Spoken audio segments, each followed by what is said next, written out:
Assalamualaikum warahmatullahi wabarakatuh. Selamat pagi Pak Arthur, selamat pagi juga teman-teman semua.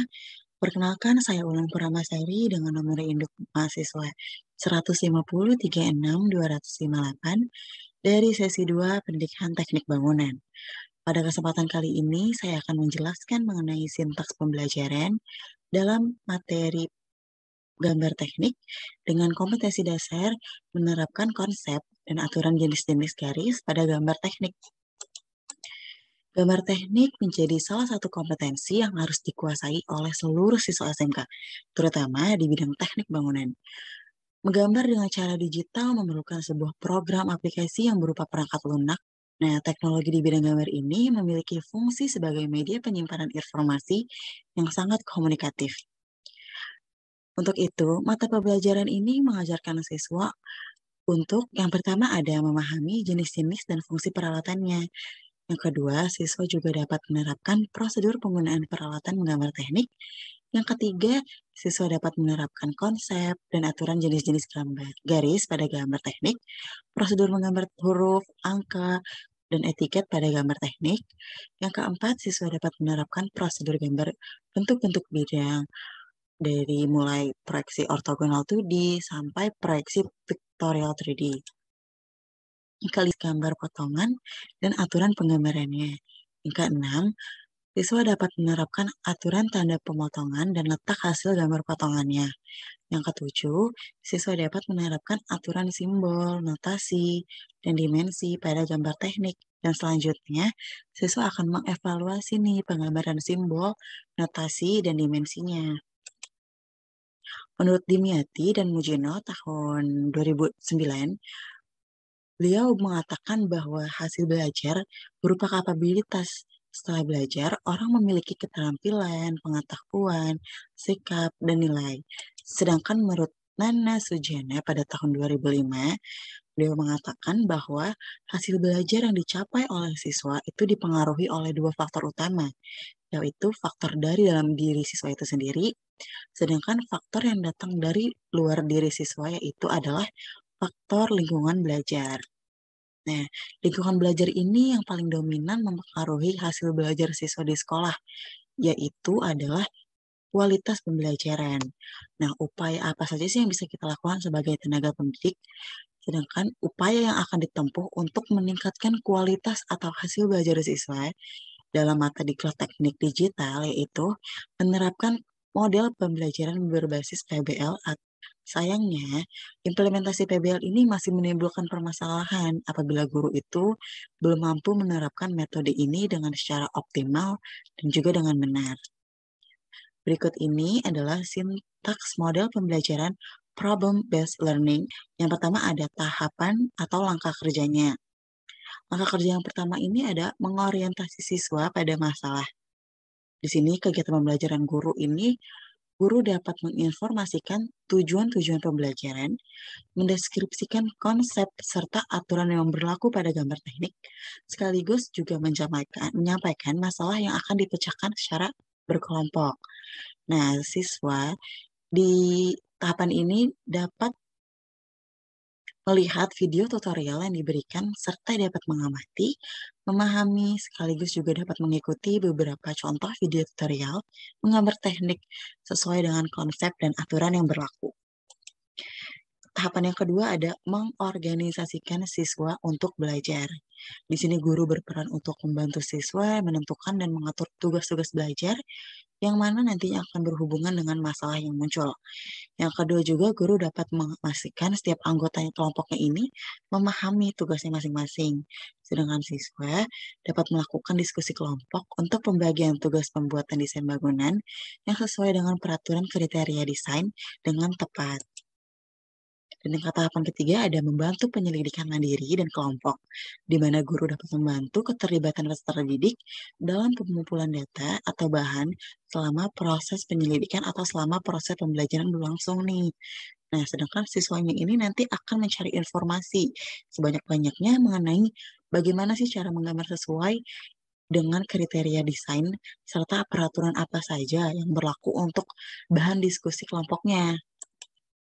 Yang keempat, Tahapannya ini ada mengembangkan dan menyajikan hasil karya serta memamerkannya, di mana guru ini juga dapat membantu siswanya dalam merencanakan dan menyiapkan hasil karya siswa yang sesuai seperti tugas yang beliau berikan. Nah, sedangkan siswanya ini nanti setiap kelompok melakukan diskusi untuk menghasilkan solusi nih dari pemecahan masalah yang ada.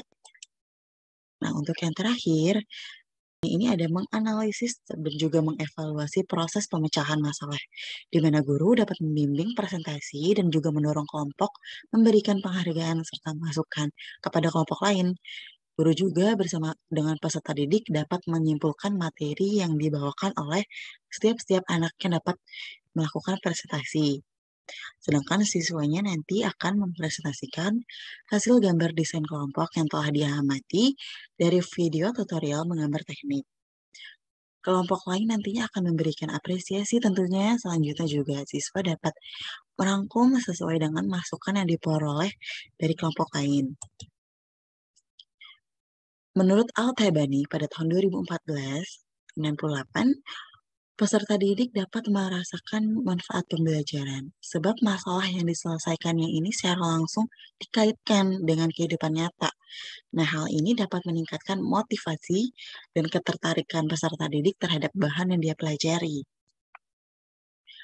Nah, menurut pendapat saya pribadi, untuk meningkatkan kemampuan berpikir siswa dalam menyelesaikan masalah dan juga meningkatkan keterampilan siswa dalam menggunakan alat-alat gambar adalah dengan menggunakan metode pembelajaran problem-based learning. Tuh, problem-based learning ini sendiri didasarkan pada kerangka kerja teoretik konstruktivisme, social learning, situated cognition, dan juga komunitas praktik teori belajarnya. Nah, adanya pembelajaran based learning ini bukan saja hanya penyampaian sejumlah besar pengetahuan kepada siswa, melainkan pada pengembangan kemampuan berpikir kritisnya, juga ada kemampuan pemecahan masalah, sekaligus juga mengembangkan kemampuan peserta didik untuk secara aktif membangun pengetahuan itu sendiri. Selain itu, siswa pada metode pembelajaran ini itu dinilai lebih aktif, berani mengungkapkan pendapat, termotivasi, juga dapat bekerja sama dalam kelompok. Itulah alasan saya mengapa saya memilih metode pembelajaran problem-based learning. Nah, menurut Arens pada tahun 2008, langkah-langkah dalam melaksanakan problem-based learning atau yang sudah kita kenal dengan sebutan PBL, ini ada 5 fase yang sudah saya jelaskan di dalam sintaks pembelajaran saya.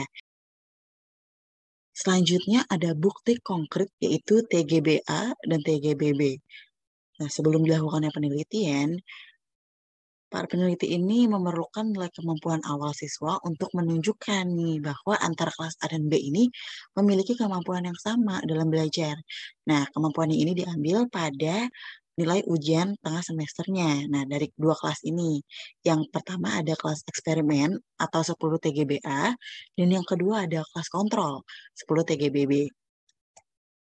Nah, hasil data keseluruhan aspek penilaian respons siswa ini menunjukkan bahwa siswa memberi tanggapan positif terhadap pembelajaran yang menggunakan problem-based learning dengan media market daripada hanya menggunakan metode atau model pembelajaran PBL-nya ini saja. Nah, hasil ini dapat diketahui melalui hasil angket respon siswa yang diisi oleh siswa kelas eksperimen, yaitu 10 TGBA, yang terdiri dari 36 siswa dan diisi ketika proses belajar mengajar telah selesai dilaksanakan. Nah, hasil responnya ini menunjukkan persentase sebesar 90%, yang berarti hal tersebut sangat baik dalam pembelajarannya. Sedangkan untuk hasil belajar siswa pada kelas eksperimen 10 TGBA dengan menggunakan model pembelajaran problem-based learning atau PBL ini menggunakan media market mendapatkan nilai rata-rata 82 dari 18 siswa dan mengalami peningkatan hasil belajar dari nilai sebelumnya yang sangat signifikan. Nah, untuk itu dapat kita simpulkan nih, hasil belajar kelas kontrol 10 TGBB dengan model pembelajaran problem based learning-nya saja mendapatkan nilai rata-rata 79 dari 18 siswa. Sedangkan PBL dengan media market yang dilakukan oleh kelas 10 TGBA itu dapat lebih baik daripada hasil belajar kelas kontrol. Nah, berikut ini ada daftar pustaka yang saya gunakan. Terima kasih telah mendengarkan saya. Kurang lebihnya mohon maaf. Wassalamualaikum warahmatullahi wabarakatuh.